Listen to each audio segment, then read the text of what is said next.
Hey, hi, how's it going? My name is GoodKhaos and welcome back to Doki Doki Literature Club. Last time we made Natsuki cry and it was sad. This time we're gonna read a poem. We're gonna read a manga. That's what we're gonna do.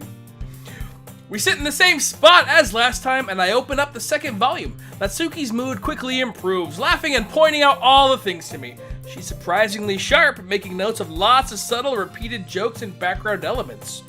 In the end, I'm pretty impressed by how everything ties together in this manga. I guess Natsuki has good taste after all. Well, she does like me. After some time, Monika gets our attention as usual, and it's time to share poems again. Guess I'll hold on to this for now. Yep. Even you sound more enthusiastic this time. Well, I'm starting to get into it, you know? Told you. Yeah. I returned to my seat and slipped the book into my bag. Oh, poem time, baby! We're gonna go in the same order. We're just gonna go down the list. I want to get Yuri out of the way. We're gonna read Chip. Say down the list, down the line. Oh my goodness! This is so good, GoodKhaos! I love it! Especially after yesterday's poem. You're too honest sometimes, Sayori. No, but really, I want to put this on my wall. Can I?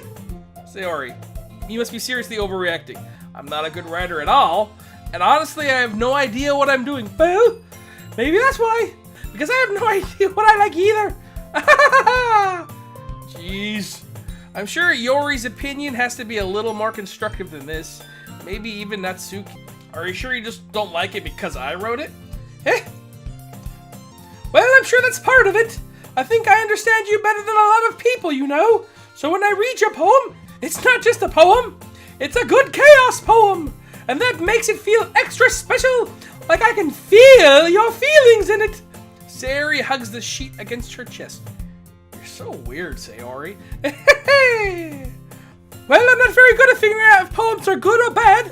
But that's why I just go by my heart. If it makes me feel things, then it must be a good poem. I'm not sure exactly how it works. Then again, I guess conveying feelings is pretty important part of this whole thing. Yeah, maybe. Honestly, I don't even know what kind of writing you like in the first place. Yeah, me neither. Why don't you at least try to give it some thought? Oh, you want to write something for me? That's so sweet. Yeah, right. But you're always thinking about other people. You need to think about yourself once in a while. If you don't, you might end up getting hurt at some point. Well, I don't really know what you mean, but I'll keep that in mind. Well, whatever. Anyway, let's see. I guess I like happy poems. Wait, sometimes I like sad poems too. And sometimes a bit of both. There's a word for that, right? What's the word I'm looking for? Bittersweet. Yeah. I like things that are happy and things that are sad. Happy and sad? I can't see you liking something sad, Sayori. Well, I like happy the most. But sometimes when you have a little rain cloud in your head, a sad poem can give the rain cloud a little hug. Aww. And make a nice happy rainbow. Sayori, that's unexpectedly poetic. It is? Maybe I'm getting better at expressing my feelings after all. Thanks, GoodKhaos. Thanks, goodness, Chaos. I should go write that down then. You can read my poem now, okay? Bottles. I pop off my scalp like a lid of a cookie jar. It's the secret place where I keep all my dreams. Little balls of sunshine all rubbing together like a bundle of kittens. Get your mind out of the gutter. I reach inside with my thumb and forefinger and pluck one out. It's warm and tingly, but there's no time to waste. I put it in a bottle to keep it safe, and I put the bottle on the shelf with all the other bottles. Happy thoughts, happy thoughts, happy thoughts in a bottle all in a row. My collection makes me lots of friends. Each bottle is starlight to make amends. Sometimes my friend feels a certain way. Down comes a bottle to save the day. Night after night, more dreams. Friend after friend, more bottles. Deeper and deeper my fingers go. Like exploring a dark cave, discovering the secrets hiding in all the nooks and crannies. Digging and digging, scraping and scraping. I blow dust off my bottle caps. It doesn't feel like time elapsed. My empty shelf could use some more. My friends look through my locked front door. Finally, all done, I open up, and in come my friends. In they come in such a hurry. Do they want my bottles that much? I frantically pull them from the shelf, one after one, holding them out to each and every friend. Each and every bottle? But every time I let one go, it shatters against the tile between my feet. Happy thoughts, happy thoughts, happy thoughts in shards all over the floor. They were supposed to be for my friends who aren't smiling. They're all shouting, pleading something. But all I hear is echo, echo, echo, echo inside my head. That's dark, I think. Holy crap! Yeah! Sayori, did you really write this? Of course I did! Didn't I tell you yesterday I'm gonna write the best poem ever? Yeah, but, I mean, I didn't expect something like this coming from you. Monika taught me a whole lot, and I've been really in touch with my feelings recently. I see that. It's almost kind of creepy.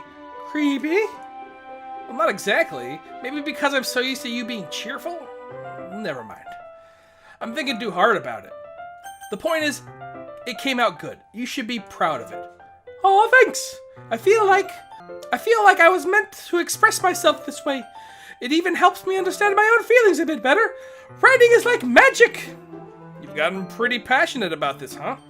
I hope you keep it up. Yeah, writing's the best. I'm gonna keep writing until I die. Don't get ahead of yourself. Sayori's always had a habit of getting obsessed with some things before dropping it in no more than a week later. I wonder if this is one of those times. But seeing the passion in her eyes makes it hard for me to be pessimistic. Aww. Natsuki reads my poem.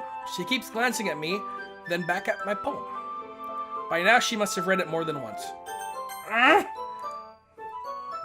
Is it that bad? No, it's not. It's good. It's really good, okay? There, I said it. This wasn't supposed to happen at all. Why can't you just be bad at this? My poems are supposed to impress you, not the other way around.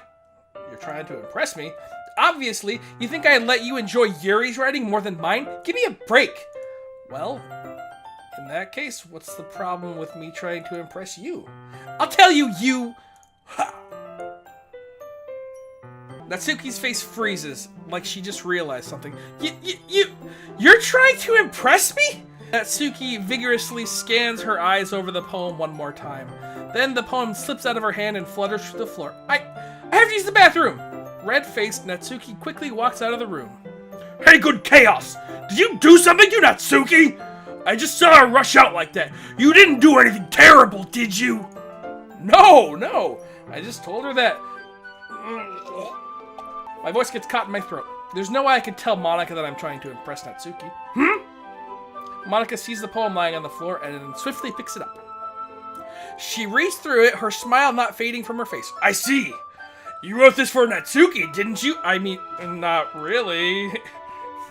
In fact, didn't she like your poem a lot the other day too? I'm surprised you know her taste so well already. Are you sure you're not cheating, GoodKhaos? Cheating? What do you mean by that? Never mind, I'm just kidding. I didn't understand Monika's joke at all. Anyway, how do you think Natsuki's feeling about you? Oh, you don't need to answer that. It was just something for you to think about. Hey! Natsuki comes up and snatches the poem out of Monika's hand. Neither of us noticed her re-enter the classroom. Did you read this, Monika? Of course I did. I liked it. You should really stop reading things that aren't for you, you know. You have a bad habit of doing that. But GoodKhaos wrote this poem, and we're supposed to share with everyone, right? Natsuki freezes. She apparently forgot that the poem is technically for everyone to read. Okay, well, I think GoodKhaos is done sharing this poem with everyone. It's not like anyone would want to read this anyways. In fact, I'm just gonna hold on to this. If you insist. What? Why are you looking at me like that? Like what? Never mind. Natsuki, I'll give you the poem, but that's still not fair to Yuri. She hasn't got to read it yet. So what? Well, I guess GoodKhaos is right, Natsuki. It's not fair if you don't let everyone finish reading it. Fine. Natsuki returns my poem. It's not like she's gonna like it, though. Anyway, read my poem now. And no, I won't let you keep it. This is my only copy. Amy likes spiders. You know what I heard about Amy? Amy likes spiders. Icky, wriggly, hairy, ugly spiders. That's why I'm not friends with her. Amy has a cute, singing voice, I heard her singing my favorite love song. Every time she sang the chorus, my heart would pound to the rhythm of the words. But she likes spiders. That's why I'm not friends with her. One time, I hurt my leg really bad. Amy helped me up and took me to the nurse. I tried not to let her touch me. She likes spiders, so her hands are probably gross. That's why I'm not friends with her. Amy has a lot of friends. I always see her talking to people. She probably talks about spiders. What if her friends start to like spiders too? That's why I'm not friends with her. It doesn't matter if she has other hobbies. It doesn't matter if she keeps it private. It doesn't matter if it doesn't hurt anyone. It's gross. She's gross. The world is better off without a spider lover. And I'm gonna tell everyone. Not bad, right? It's quite a bit longer than yesterday's. Yesterday's was too short. I was just warming up. I hope you didn't think that's the best I could do. No, of course not. Anyway, this message is pretty straightforward in this poem. I don't have to explain it. Sometimes you can explain complicated issues with much simpler analogies. And it helps if people realize how stupid they're being. Wow. Like anyone would agree that the subject of this poem is an ignorant jerk. Do you know people like that? Of course, it's about how everyone thinks That doesn't matter. It can be about anything.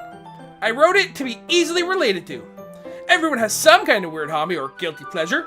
Something that you're afraid if people find out, they'd make fun of you or think less of you. But that just makes people stupid. Who cares what someone likes? As long as they're not hurting anyone and it makes them happy. I think people really need to learn to respect others for liking weird things. Well, you're definitely right. At least I can relate to that. And I'm sure a lot of other people can too. You know? I'm glad that you can appreciate this kind of writing. I mean, I know I was talking about that yesterday, but I've been enjoying sharing my writing with you, so consider yourself lucky, okay? Well, thanks for being honest. What's that supposed to mean? I'm always honest. Jeez. Just look forward to tomorrow's too, okay? Alright, I will. Oh, I'm not looking forward to this. Keep your mouth to a minimum, Yuri. No one wants to hear it with your, so smart. Is it my turn? Let's see how it compares to yesterday's. I see. It's a bit different. I respect you for drawing different things, GoodKhaos. Were you inspired by Natsuki's poem? Or Sayori's, perhaps? Well, I guess you could say that. I thought so. I'm happy for you. You don't need to find inspiration in my poems. I write them for myself, not for anyone else. So I don't really need people to like them or anything. Yuri! Huh? I'm sorry for being blunt, but you're overthinking this a little. Just because our styles are different doesn't mean I dislike your poems. In fact, if I tried to do something in your style, I'd probably do a terrible job of it. I see. I'm sorry. My stupid mind, it likes to do that sometimes. Anyway, you don't need to be afraid to be a little more daring. Metaphors can go a long way. Don't feel like you need to work your brain like turning a bunch of gears. Try letting your mind wander through your feelings and write down the things you see and hear. That's one way to truly enable your readers to see into your mind. It's a very intimate exercise. I see. That's certainly interesting. That's certainly an interesting technique. Thanks for sharing. I have, an example of that if you'd like to read it. Of course. Is this the poem you wrote for today? Yuri nods and timidly hands me your poem. It happened in the dead of night while I was slicing bread for a guilty snack. My attention was caught by the scuttling of a raccoon outside my window. That was, I believe, the first time I noticed my strange tendencies as an ordinary human. I gave the raccoon a piece of bread, my subconscious well aware of the consequences. Well aware that the raccoon that is fed will always come back for more. The enticing beauty of my cutting knife was the symptom. The bread, my hungry curiosity. The raccoon, an urge. The moon increments its phase and reflects that much more light off the cutting knife. The very same light that glistens in the eyes of my raccoon friend. I slice the bread fresh and soft. The raccoon becomes excited. Or perhaps I'm merely projecting my emotions onto the newly satisfied animal. The raccoon is taken to following me. You could say that we've gotten used to each other.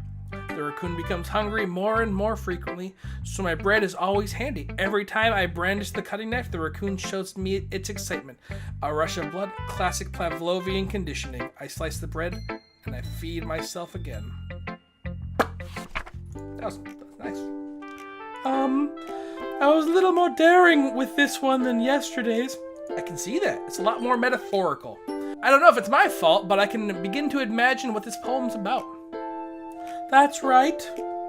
It's a bit closer to my preferred writing style, using the poem as a canvas to express vivid imagery and convey emotions throughout them. Yeah, if I take it at face value, then I can't even figure out what it's supposed to mean. Well, I think it's something that different people can relate to in their own way. I wanted to express the way it feels for me to indulge in my more unusual hobbies.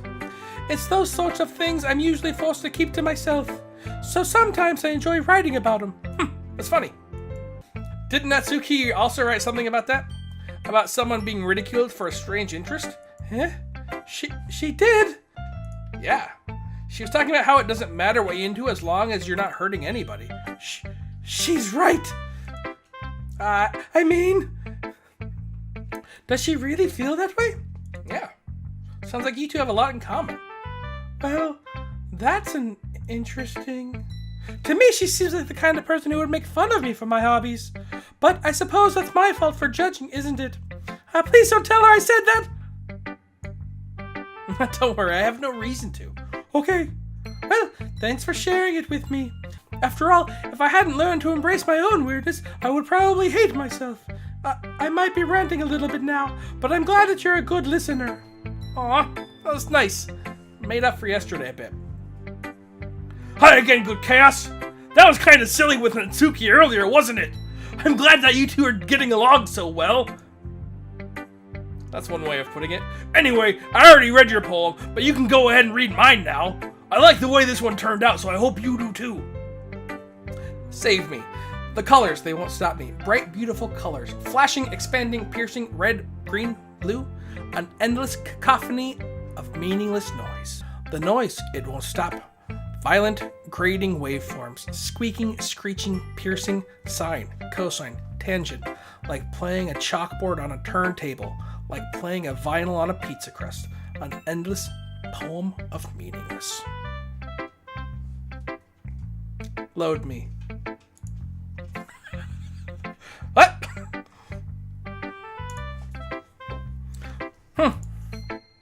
It's even more abstract than your last one, huh?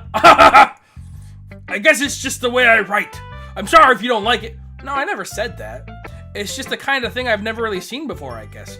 I kind of like playing with my space on the paper. Choosing where and how the space of your words can totally change the mood of the poem. It's almost like magic. The way I wrote those lines short really makes it feel like they're trying to speak over the noise. I see. It's still hard for me to tell what it's about, though. Sometimes, asking what a poem is about isn't the right question. A poem can be as abstract as a physical expression of a feeling, or a conversation with the reader. So, putting it that way, not every poem is about something. Anyway, here's Monika's writing tip of the day. Sometimes, if you find yourself facing a difficult decision, when that happens, don't forget to save your game. You never know when you might change your mind. Or when something unexpected happens. Wait, this tip isn't even... Wait, is this tip even about writing? What am I even talking about? That's my advice for today. Thanks for listening. I feel like I just got told to save my game, so I didn't. Well, everybody, this has been Doki Doki Literature Club. Thank you so much for watching. If you enjoyed it, please hit that like button. If you want to see more of whatever going on all around here, hit that subscribe button. If you have any comments or suggestions, or if you just want to say what's up, you can do so down below in the comment section, and I'll be sure to respond and say what's up. And if you would share this video, that'd make me happy. And as always, have a wonderful rest of your day. Bye. And here's your heart and your blink.